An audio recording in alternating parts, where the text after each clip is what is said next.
Tuliporudi ndio ikabidi tuwapigie simu kule shule, nikawauliza kwa maelezo aliyotoa kwamba ametoka mtu ndani huku pale getini akaenda akamchukua na amejitambulisha kwamba yeye ni shangazi yake. Na umesema kuwa ni Kizibo. Sasa hili ni balaa zito kinomanoma, kwa sababu Kizibo kaanza vita yake upya, yani maana yake kaanza mwanzo, kitu ambacho ni hatari sana.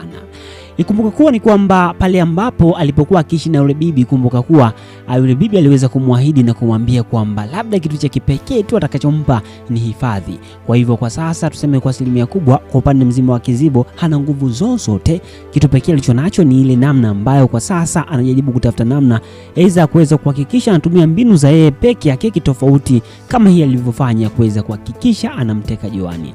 Lakini kitu ambacho kiukweli kwa sasa hivi nguvu hana, japokuwa kwa kuwa anafahamu vitu vingi sana ambavyo vimekuwa vikiendelea hasa vya kichawi kama hapo awali, basi hii inamaanisha kwamba wazi kuna jambo ambalo kiufupi haliko sawa kabisa. Basi nikualike moja kwa moja, hii ni Bongo Movie Network. Kitu cha msingi ni kwamba hakikisha unakuwa wa kwanza kabisa kuweza kubonyeza neno subscribe, ikiwa ni ishara ya upendo kama kweli unaikubali na kuipenda tamthilia hii. Lakini moja kwa moja nikwambie tu kwamba siku zote hapa huwa tunazungumza uchambuzi kwa kina, kama nilivyokujuza hii ni Bongo Movie Network. Basi nikualike tuweze kuanza uchambuzi tukiangazia vitu vingi kuliko, lakini kikubwa zaidi nitakuwa nikikufahamisha sasa yale matukio ambayo yanakwenda kujili katika hatua inayofuata. Sasa kama tulivyoona kwa sasa ni changamoto kubwa sana, lakini ufumbuzi lazima uweze kupatikana. Hii kimaanisha kwamba lazima kwa upande mzima wa huyu ambaye ni Joani aweze kupatikana, kwa sababu ndio mtoto pekee kwa sasa ambaye yupo. Sasa msaada mkubwa ambao kwa sasa tunautegemea ni kwa upande mzima wa huyu ambaye ni Kisoda. Kwa hivyo moja kwa moja tunategemea Kisoda aje kuweza kutusaidia kuweza kumpata Joani. Sasa lakini mwanzo kabisa katika hii hatua tuliweza kuona namna gani ambavyo kwa upande mzima wa Mdoli aliweza kuondoka chini, na kwa bahati mbaya damu zikamtoka kabisa mdomoni na nini, kitu ambacho kiliashiria wazi kwamba kuna changamoto kubwa. Kiufupi kwa maisha ya kawaida mtu hadi unajua mifumo ya damu huwa kidogo kidogo, ili kusudi uweze kuzipata damu kiurahisi lazima mtu aweze kumchana labda kwenye ngozi ili kusudi mishipa ya damu iweze kutoa. Sasa mfumo wa mdomoni kidogo ni mgumu sana kuweza kuzifikia damu, na ukiona mtu ambaye anatoka damu mdomoni manake anatapika damu, manake ujue hilo ni tatizo kubwa sana ambalo kiufupi inabidi aweze kupelekwa hospitali. Sasa inakuwaje ni kwamba Mdoli amedondoka tu chini vile alafu kia uko sawa. Sasa hii ni jambo ambalo kiufupi linamkuta na limejitokeza hapo. Kumbuka ni tunaigiza. Sasa hicho ni kwamba kwa sasa aliweza kukaa sawa na mambo yakawa fresh kabisa. Tuliweza kumuona Joani, lakini mwisho wa siku utani kama kawaida. Lakini tukaitwa katika scene nyingine ambayo iliweza kutuonyesha hasa kwa upande mzima wa huyu ambaye ni Kizibo akiwa akijutia hasa yale aliyoyafanya, lakini pia akijaribu kujiuliza namna gani kipi ambacho hasa atakachokifanya kwa sasa, ambapo kwa upande mzima huu bibi kiukweli na kiufupi ni kwamba kamkataa kabisa, yani hataki kabisa mazoea na yeye, yani hataki kabisa kuweza kumsikiliza hasa kwa sasa hivi ambapo kiufupi ukiangalia mifumo na namna jinsi mambo yanavyokwenda, kwa hivyo hataki kabisa mazoea yoyote, na ameweza kukataa kuweza kumrudishia nguvu zile ambazo kwa upande wake binafsi itamani ziweze kurudishwa, ili kusudi huenda ingekuwa moja kati ya kitu ambacho kwa upande wake yeye angeweza kukiona kwamba kingeweza kuwa msaada. Lakini ndio hivyo, ameweza huyu bibi kukataa kabisa kwamba hataki kabisa kuweza kumrudishia nguvu zake, kitu ambacho kiufupi hii inakwenda kuwa kazi nzito sana. Lakini kumbuka bado vita ipo na ile ambayo siku zote amekuwa akiitaka kuweza kuiendeleza.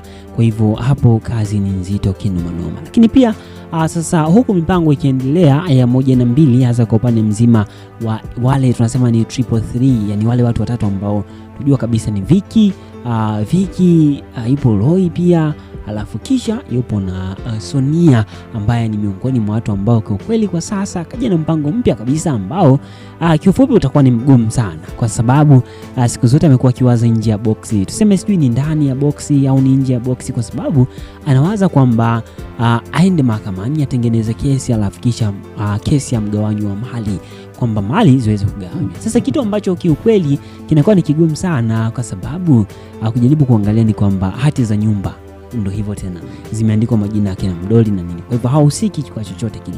Watu ambao kiufupi wanaweza kutengeneza kesi kirahisi sana labda ni wale wakina Mdogo Mkumbi, ambao kiufupi na wao pia waliweza kushindwa swala hilo.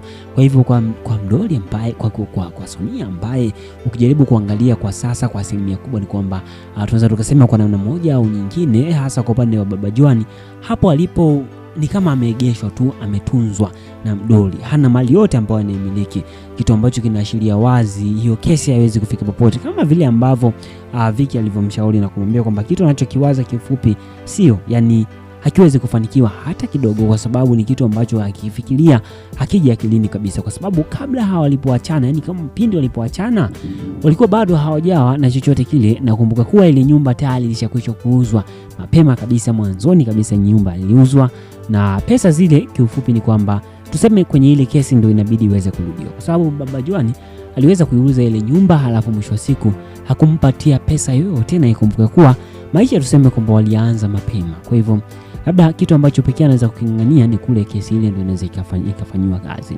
Lakini pia issue nyingine pia tumeweza kumuona mke wa Baba Mdogo Mkumbe ambaye ni Loi ameweza kuja hapo nyumbani, lakini sasa kitu ambacho alichokuja hapo ni kuja kucheki, hasa kuweza kumsoma huyu mfanyakazi mpya ambaye ni Lembua. Sasa ana mipango mingi sana kama alivyokuwa akimtumia hapo awali yule wa kwanza ambaye ilikuwa ni wa kwanza kabisa. Kwa sasa hivi ni kitu cha tofauti kabisa, hataweza kufanikisha swala hilo, kwa sababu Lembua ni mtu ambaye ni tofauti kabisa na wale wengine. Kwanza ni mtu ambaye ana kiburi, halafu kisha ukiachana hao ni kwamba ni mtu anayejiamini na kuyajua mambo ya asili ambayo yapo. Kiufupi ni kwamba ukijaribu kuzingatia na kuweza kuangalia ni kitu ambacho ni kigumu sana, na kwa namna moja au nyingine akiwezi kikafanikiwa kwa namna ambavyo kwa upande wake binafsi anavyofikiria huyu ambaye ni Loi ambaye ni mke wa Baba Mdogo Mkumbe. Sasa amekuja sawa, kisha kaondoka, hajafanikisha lengo lake, lakini kubwa kaja kumuona. Pia tuliweza kumuona kwa upande mzima wa Kam bado hajakata tamaa na mlembo Lemi. Kumbuka Lemi anaugua ukimwi, na kama unavyojua pia Kizito hali yake pia bado ni mbaya na anaumwa sana. Kwa hivyo kiufupi ni kwamba mambo bado ni moto na mazito kweli kweli. Yani hii inamaanisha kwamba bado kuna vitu vingi sana ambavyo tuna hamu au tuna haja kuweza kuviona. Sasa tuje katika scene ya mwisho kwamba je, kipi kinachokwenda kujili hasa kwa upande mzima wa huyu ambaye ni Papa Kalobo. Je, atafanikiwa au ni kipi hasa kitakachojili? Ukweli ni kwamba watafanikiwa kuweza kumpata Joan. Kwa hivyo katika tuone inayofuata tutapata nafasi kuweza kutazama vitu vingine vipya kabisa ambavyo vitajili, huku mambo yakiwa ni fresh kabisa. Basi kwa leo niseme sina ziada. Hii ni Bongo Movie Net, ikikutana ndani ya saa mwingine. Asante. The content on this channel is created for educational, informational, commentary and entertainment purpose only. So please note that this is not an original video or episode. It just analyzes and review of some episode in our series. This video doesn't aim at distorting you or deceiving anybody to believe that this is an original episode. So our aim is to analyze on some parts of the previous episode and give prediction on what is going on to happen in the next episode. Always we consider YouTube community rules. In case you want to see original video, please visit the mentioned channel below in the description of this video. Also, copyright use disclaimer. This video is for entertainment purpose only. Copyright disclaimer under section of 107 of the Copyright Act of 1976. Allowance is made for fair use for purposes such as criticism, commentary, news reporting, scholarship and research. Fair use is a use permitted by copyright statute that might otherwise be infringed. Non-profit education or personal use tips balance is favor of fair use. Note that we make a video to influence people to watch original movies, which are true hidden gems to entertain people. This video is all about explaining the movie from our own point of view. For explanation, we have used most of the video clips from the movie for better understanding. For video clips, all credit go to the movie owner. And the footage in this video has only been used to communicate a message which will be understandable to the audience. According to my knowledge, it is fair use under the review and commentary section. We do not plan to violate any rights. Our video is not aiming on distorting the original video.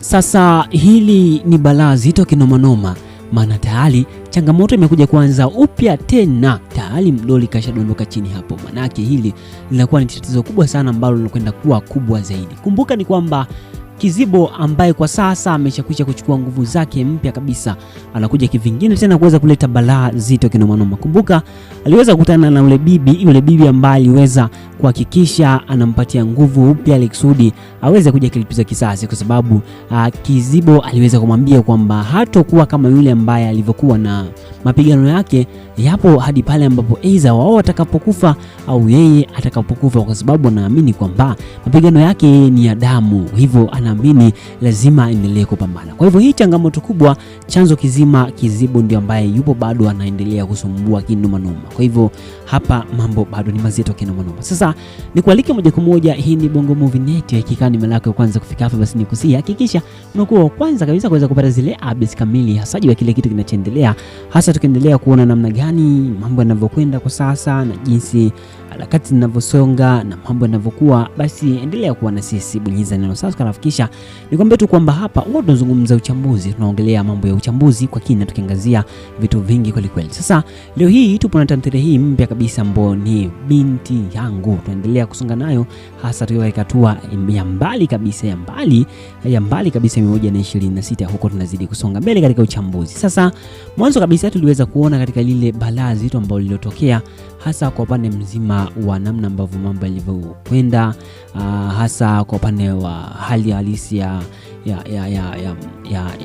huyu ambaye ni mdoli alivyopitia changamoto. Sasa kwa wale watazamaji wangu hapa ambao wamekuwa kinifuatilia hapa katika hatua iliyofuata, katika uchambuzi uliofuata, nilikwambia nikasema kwamba wala hamna mimba hapo wala mtoto hawezi kuzaliwa, kwa sababu katika upande wa jinsi ambavyo alivyokimbia kutoka kule, maana alikimbia mbio kweli kweli. Sasa kutokana na ile kukimbia mbio, basi hiyo imeweza kusababisha moja kwa moja kuweza kutokea na changamoto, hasa kwa upande mzima wa namna ambavyo mambo yanavyokwenda, hasa kwa mtoto lazima aweze kucheza vibaya. Kwa hivyo hiyo imeweza kupelekea mshtuko mkubwa, hali halisi ambayo imeweza kupelekea moja kwa moja basi kuwepo na changamoto hasa kwa upande mzima.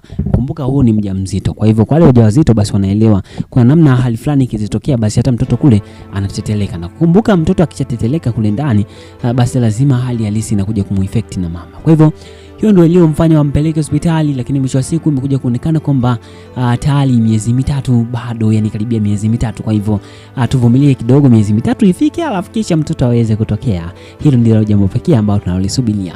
Sasa japokuwa yote na hayo, wamejaribu kununua baadhi ya vitu pale ambavyo vitakwenda kuwasaidia katika harakati zote, hasa upande mzima wa mazoezi, lakini pia na namna ambavyo wanavyokwenda. Sasa tukiachana hao, pia tuliweza kuona hasa kwa upande mwingine sasa yule bibi ambaye nimekuwa nikimzungumzia. Kumbuka yule bibi ambaye alimpatia nguvu Kizibo aliweza kutokea na kuweza kumkuta Kizibo akiwa katika hali ambayo kifupi amelala tu, na Kizibo hakuamini kabisa lile ambalo aliloliona. Sasa bibi mwenyewe kamuuliza kwamba hakutegemea kabisa kwamba kama angekuwa mzembe kiasi hicho, na Kizibo anasema kwamba hapana, yani ni kwa sababu tu ya namna ambavyo kiufupi hizo mambo hayakwenda vizuri, lakini akaahidi kwamba kama ikitokea vyote vile basi anaahidi hatalipiza kisasi, hatocheka na mtu tena kama jambo lililojitokeza hivi sasa. Kwa hivyo moja kwa moja ndio ile ikawa imetokea kwamba akaweza kupewa nguvu zingine ambazo kiufupi zimeweza kusababisha hali halisi iweze kujitokeza nyingine kabisa. Lakini kumbuka ni kwamba kwa sasa kwa asilimia kubwa kwa upande mzima wakina Kisoda tayari waishakwisha kujua mchawi wao ni nani. Yani ukishajua mchawi ni nani kwenye issue inakuwa rahisi kudili nayo. Ubani pale ambapo unakuwa hujui kwamba tatizo ni lipi. Ndio maana kama ikitokea kuna rafiki yako ambaye amekuwa akiongea maneno mabaya juu yako, anasambaza siri zako na nini, sasa ukawa mjua kwamba huyu ndio ambaye anayesambaza mambo yangu, hapo ndipo ambapo tunaita kwamba ameshamjua mchawi ni nani. Kwa hivyo inakuwa rahisi sana hasa kuweza kuhakikisha unafanya mambo yako ili kusudi uweze kudili naye, ili kusudi uweze kuwa rahisi kufanikisha, hasa kutengeneza njia aidha za kuachana na mahusiano nayo ya ukaribu na nini. Kwa hivyo hizo ndio mbinu pia ambazo hapa namaanisha kwamba ukishamjua mchawi wako.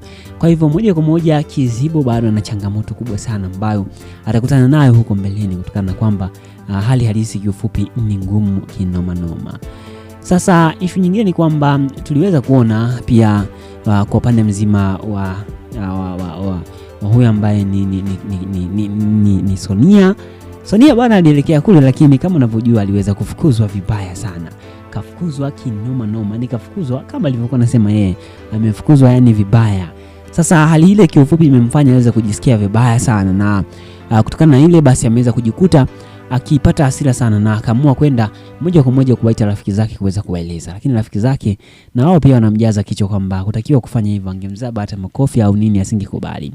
Sasa baba mdogo Mkumbi kwa sasa, Mkumbi haamini kabisa anachokiona, kwa sababu anaona kama vile mke wake amebadilika kabisa. Sasa tujui ni nini hasa ambayo imesababisha aweze kubadilika. Je, ni hali ya maisha au ni nini? Unajua sometimes wanawake kuna muda ambao kama wakikutana na hali ngumu ya maisha basi wanajikuta wanarudi kwenye mstari. Kwa hivyo huenda hiki ndicho kitu ambacho kiufupi kina mkuta Roy ambaye ni mke wa Mkumbi. Kinikumbuka bado mambo ni mengi kweli kwa sasa, lakini tumeweza kuona fashion huyu rafiki yake na Lufa aliweza kumuita kumpatia mchongo Lufa. Kwa hivyo Lufa kwa sasa anaelekea kule kukutana naye na mambo yaweze kuwa mengi kweli. Lakini kumbuka mara ya mwisho wakati wanakutana ilikuwa ni kwenda kuwasawazisha waweze kukutana na waweze kuwa sawa pamoja na nani huyu ambaye ni fashion pamoja na huyu ambaye ni Lufa. Waliweza kuitwa na huyo rafiki yao ambaye aliweza kuwaita ili kusudi aweze kuwaweka sawa, lakini mwisho wa siku ndio hivyo, ugomvi ulitokea na mambo yalikuwa tofauti. Sasa katika scene ya mwisho ambayo imeweza kujili ni kwamba walikuwa kujadili wakifanya majadiliano ya hapa na pale, huyu ambaye ni Baba Kalobo na nini. Sasa kibaya ni kwamba kwa bahati mbaya amejikuta akidondoka chini, yani kadondoka chini na hali yake kiufupi sio nzuri, yani sio nzuri kabisa. Na kujaribu kuangalia kwa namna mambo yanavyokwenda ni kwamba hapo inabidi aweze kukimbizwa hospitali mapema kabisa ili kusudi kuweza kuona namna gani ambavyo aidha wataweza kumsaidia ili kusudi kuepusha ile swala lake na ujauzito uweze kuwa salama. Japokuwa kwa sisi kwa sasa changamoto kubwa ni upande mzima wa Kizibo ambaye sasa hivi ameweza kurejeshiwa nguvu, yani kapewa nguvu mpya ambazo kwa sasa zinawezekana ni changamoto kubwa na wimbi ambalo litaweza kumsumbua kiukweli. Basi kwa leo niseme sina ziada. Hii ni Bongo Movie Net, tukutane mna saa mwingine. Asante. Sasa hili ni balaa zito kinomanoma, maana tayari changamoto imekuja kuanza upya tena. Tayari mdoli kashadondoka chini hapo, manake hili linakuwa ni tatizo kubwa sana ambalo linakwenda kuwa kubwa zaidi. Kumbuka ni kwamba Kizibo ambaye kwa sasa ameshakwisha kuchukua nguvu zake mpya kabisa, anakuja kivingine tena kuweza kuleta balaa zito kinomanoma. Kumbuka aliweza kukutana na yule bibi ambaye aliweza kuhakikisha anampatia nguvu upya ili kusudi aweze kuja kulipiza kisasi, kwa sababu Kizibo aliweza kumwambia kwamba hatakuwa kama yule ambaye alivyokuwa na mapigano yake yapo hadi pale ambapo aidha wao atakapokufa au yeye atakapokufa, kwa sababu anaamini kwamba mapigano yake ni ya damu, hivyo anaamini lazima aendelee kupambana. Kwa hivyo hii changamoto kubwa, chanzo kizima Kizibo ndio ambaye yupo bado anaendelea kusumbua kinoma noma. Kwa hivyo hapa mambo bado ni mazito kinoma noma. Sasa nikualike moja kwa moja, hii ni Bongo Movie Net. Ikikaa ni mara yako ya kwanza kufika hapa, basi nikusihi hakikisha unakuwa wa kwanza kabisa kuweza kupata zile updates kamili hasa juu ya kile kitu kinachoendelea, hasa tukiendelea kuona namna gani mambo yanavyokwenda kwa sasa na jinsi harakati zinavyosonga na mambo yanavyokuwa. Basi endelea kuwa na sisi, bonyeza neno subscribe, kisha nikwambie tu kwamba hapa huwa tunazungumza uchambuzi, tunaongelea mambo ya uchambuzi kwa kina, tukiangazia vitu vingi kweli kweli. Sasa leo hii tupo na tamthilia hii mpya kabisa ambayo ni Binti Yangu. Tunaendelea kusonga nayo hasa tukiwa katika hatua ya mbali kabisa, ya mbali kabisa 126, huko tunazidi kusonga mbele katika uchambuzi. Sasa mwanzo kabisa tuliweza kuona katika lile balaa zito ambalo lilotokea hasa kwa upande mzima wa namna ambavyo mambo yalivyokwenda, hasa kwa upande wa hali halisi ya huyu ambaye ni mdoli alivyopitia changamoto. Sasa kwa leo watazamaji wangu hapa ambao wamekuwa kinifuatilia hapa katika hatua iliyofuata, katika uchambuzi uliofuata, nilikwambia nikasema kwamba wala hamna mimba hapo wala mtoto hawezi kuzaliwa, kwa sababu katika upande wa jinsi ambavyo alivyokimbia kutoka kule, maana alikimbia mbio kweli kweli. Sasa kutokana na ile kukimbia mbio, basi hiyo imeweza kusababisha moja kwa moja kuweza kutokea na changamoto hasa kwa upande mzima wa namna ambavyo mambo yanavyokwenda, hasa kwa mtoto lazima aweze kucheza vibaya. Kwa hivyo hiyo imeweza kupelekea mshtuko mkubwa, hali halisi ambayo imeweza kupelekea moja kwa moja basi kuwepo na changamoto hasa kwa upande mzima. Kumbuka huu ni mjamzito, kwa hivyo kwa wale wajawazito basi wanaelewa kuna namna hali fulani ikizitokea basi hata mtoto kule anateteleka, na kumbuka mtoto akichateteleka kule ndani basi lazima hali halisi inakuja kumueffect na mama. Kwa hivyo Hiyo ndio iliyomfanya wampeleke hospitali, lakini mwisho wa siku imekuja kuonekana kwamba tayari miezi mitatu bado, yani karibia miezi mitatu. Kwa hivyo tuvumilie kidogo, miezi mitatu ifike, alafu kisha mtoto aweze kutokea. Hilo ndilo jambo pekee ambalo tunalolisubiria. Sasa japokuwa yote na hayo, wamejaribu kununua baadhi ya vitu pale ambavyo vitakwenda kuwasaidia katika harakati zote, hasa upande mzima wa mazoezi, lakini pia na namna ambavyo wanavyokwenda